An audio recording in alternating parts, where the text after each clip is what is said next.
De un libro, un cuento. La elegancia del erizo, escrita por la francesa Marielle Barbery. Es una novela ambientada en un edificio de París, donde se cruzan las vidas de una portera de mediana edad y una niña de 12 años que desprecia la hipocresía de la vida burguesa y planea suicidarse el día de su cumpleaños. La llegada de un inquilino japonés sirve como catalizador para que ambas compartan su forma de entender la belleza, el arte y hasta el sentido de la vida. Es una novela tierna e irónica a la vez, y muestra que el sentido de la existencia está en apreciar la belleza de las cosas pequeñas.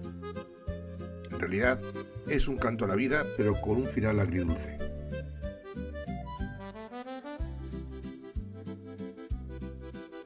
Porque René no era una portera común. En el silencio de su diminuto apartamento, detrás de una puerta que olía a cera y a sopa, renacía una faceta oculta. Una mujer de mente brillante, lectora de Tolstoy, de Kant y de Proust. Su mundo interior estaba hecho de pensamiento y belleza, pero envuelto en una capa de discreta humildad. Algo así como el erizo que se resguarda entre sus púas para evitar las heridas del mundo. René había aprendido a esconder su verdadero yo. En su parecer, revelar su inteligencia sería una ofensa en un entorno que no toleraba excepciones. La sociedad donde vivía prefería apariencias y ella dominaba el arte de desaparecer. Mientras tanto, varios pisos más arriba vivía Paloma José.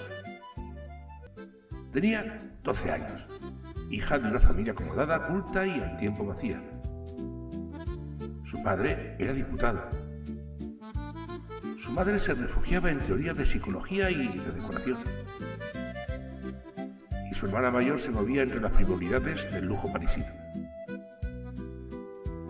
Paloma observaba todo desde una distancia serena, anotando reflexiones en su cuaderno secreto, que titulaba Pensamientos Profundos, y donde escribía el diario del movimiento del mundo. En ellos relataba el absurdo que encontraba en la vida burguesa, su desprecio por la superficialidad y una decisión que guarda con celo. El día de su cumpleaños número 13 pondría fin a su vida. No por tristeza, sino por coherencia ante una existencia que le parecía vacía y sin sentido. En este edificio, donde cada puerta escondía rutinas refinadas, conversaciones sin alma, Paloma y René caminaban como dos fantasmas invisibles una para la otra. Una niña que veía el mundo con los ojos de la filosofía y una mujer que escondía la sabiduría debajo de un delantal. Ninguna sospechaba que la otra estaba destinada a cambiar su destino. El punto de inflexión llegó con la llegada de un nuevo inquilino, Kakuro Ozo, un hombre japonés de trato amable y una mirada pausada. Su llegada alteró el pulso silencioso del número 7, no tanto por su origen exótico, sino por su actitud. Una cortesía auténtica, una elegancia silenciosa que recordaba a René los personajes de las películas japonesas que tanto adoraba. Cuando Kakuro le sonrió al entregarle las llaves y le habló con respeto genuino, René sintió un temblor leve, como si alguien por primera vez hubiera visto más allá de su uniforme de portera. Kakuro pronto notó que René no era lo que parecía. Su biblioteca, cuidadosamente oculta, los libros que dejan huellas de polvo en el suelo, las conversaciones que brotaban torpes pero profundas. Y así, con la delicadeza que da el afecto espontáneo, comenzó a acercarse a ella. La invitó a comer, a ver una película, a conversar sobre arte y literatura.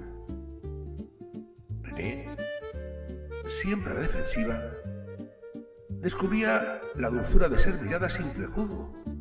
Lo que en ella era reclusión empezaba a transformarse en ternura.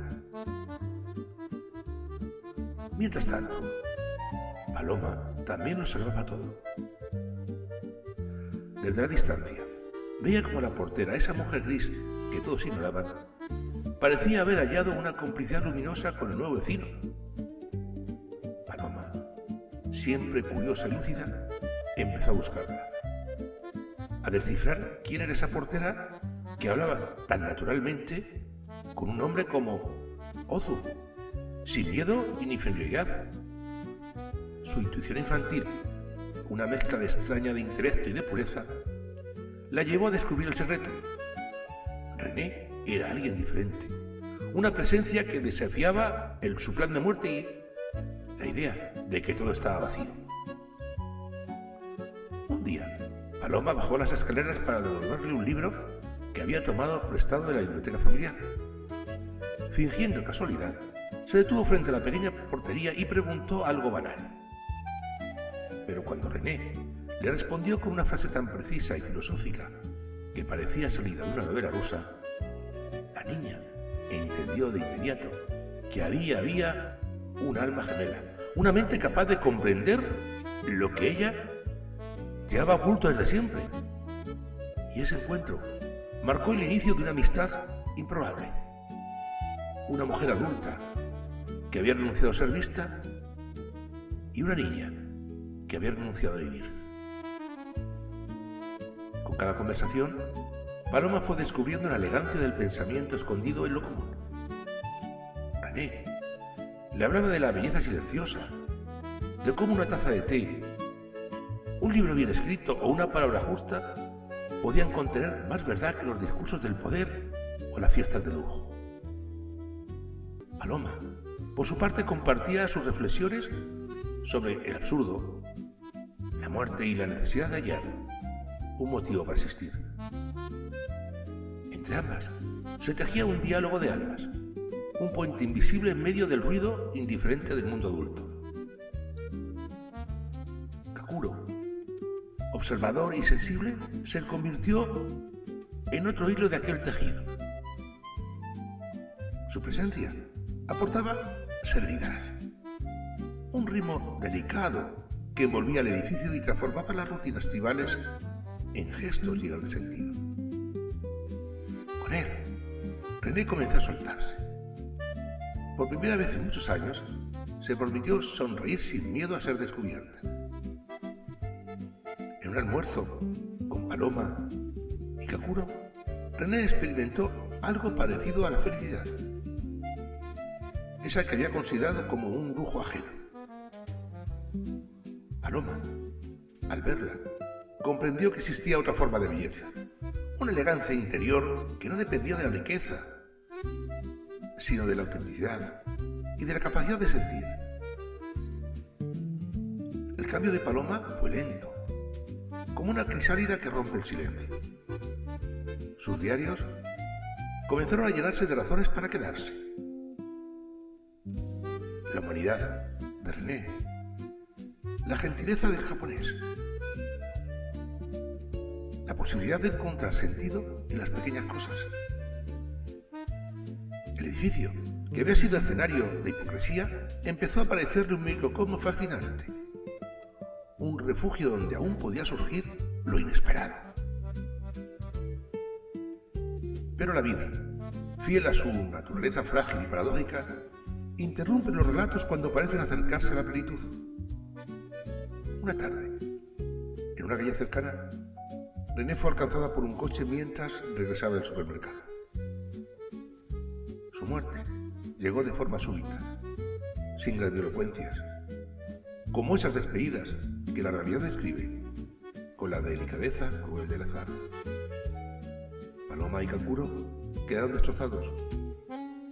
Para Paloma, aquella pérdida fue un golpe irrevocable, pero también una revelación.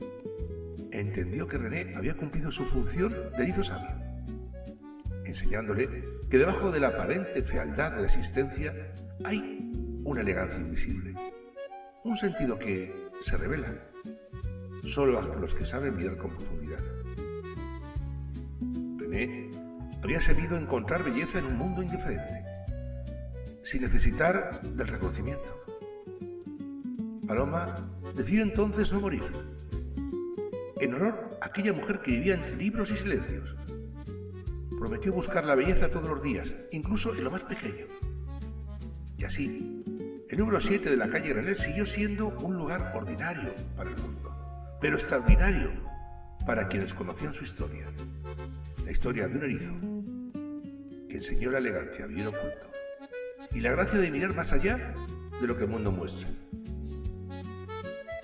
En los años siguientes, Paloma siguió visitando a Kakuro. Juntos hablaban de René, sobre las coincidencias que habían formado su amistad, sobre los gestos simples que contienen la profundidad del ser. Porque a veces, la belleza más profunda vive escondida en los lugares donde nadie mira. Y basta que alguien la vea, aunque solo sea una vez, para que la vida cambie de sentido. Porque René enseñó que la verdadera elegancia no está en lo que mostramos, sino en cómo miramos, en cómo pensamos y cómo amamos el silencio.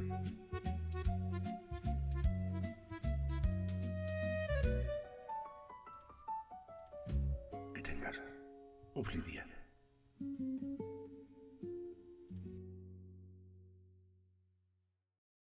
En realidad es un canto a la vida, pero con un final agridulce.